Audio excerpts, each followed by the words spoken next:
Good morning. I'm RJ from RJB Crafted. Welcome to my channel. I'm starting this channel to introduce people to not quite vintage, but old industrial sewing machines. I acquired this, well, she ain't a beauty, but I love her. Her name is Fiona. I acquired her at the end of September of this year, 2024. Secondhand, obviously, and I was quite intimidated and scared of her, as I'm hearing a lot of people making their way into the industrial sewing machine world are.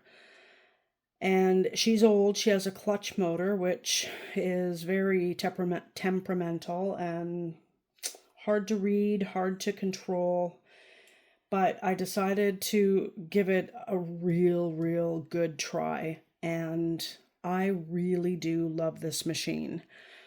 I am making the transition to a servo motor eventually, in the near future, but I just wanted to sing the praises of the older industrial sewing machines because I'm seeing tons of them available on Facebook Marketplace, and there's the same ones are still in being listed, and maybe they are sold and the person who is selling it just hasn't taken it down yet, but I just feel that they're being overlooked and neglected. She's loud. It's not good for sewing tutorials because she is really loud, and I've got a piece of fabric here ready to go for a slip pocket in a tote bag.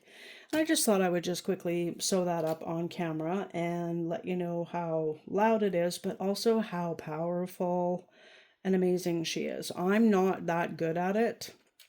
I'm still a little hesitant to use her, but I've come a long way, and this is mid-December of 2024, same year. So September, October, November, December, almost 3 months that I've been using her, not on a daily basis, and I feel way more confident now than I did before. Anyway, I'm going to start her up. She is loud. I have not put her on camera before, so I have no idea how loud she's going to be on camera. That's one thing, like when I went to buy her, I went to research her on YouTube, and I found one video, and yeah, they ran it for a minute, and I'm like, oh, please don't let the one I'm buying be that loud, and of course she is. But she's loud and proud and a workhorse. And so anyway, without any further ado, I will turn her on and apologize if she's super duper loud, and it's possible that I will only play part of her sound, and maybe I'll find some music to throw on to drown out the sound for the rest of it. Anyway, here we go. Put your earplugs in. Kidding. I don't have mine in. I don't have any. I don't like them.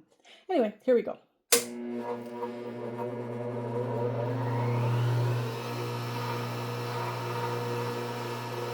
The sewing part of it really isn't all that loud, like the needle moving and all that isn't all that loud.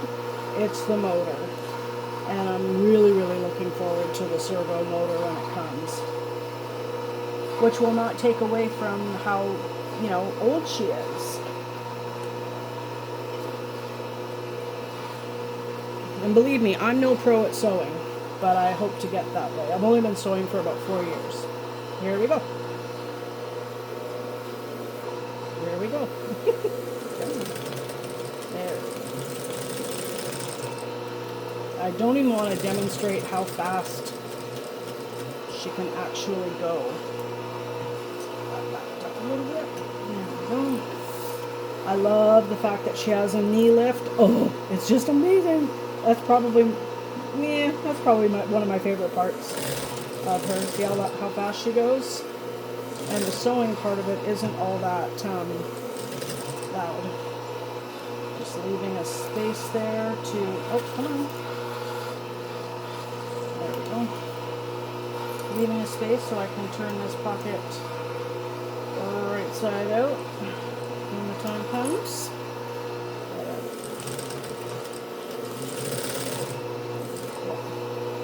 She can go anywhere from, well, 1 stitch a minute to 5,000 stitches a minute.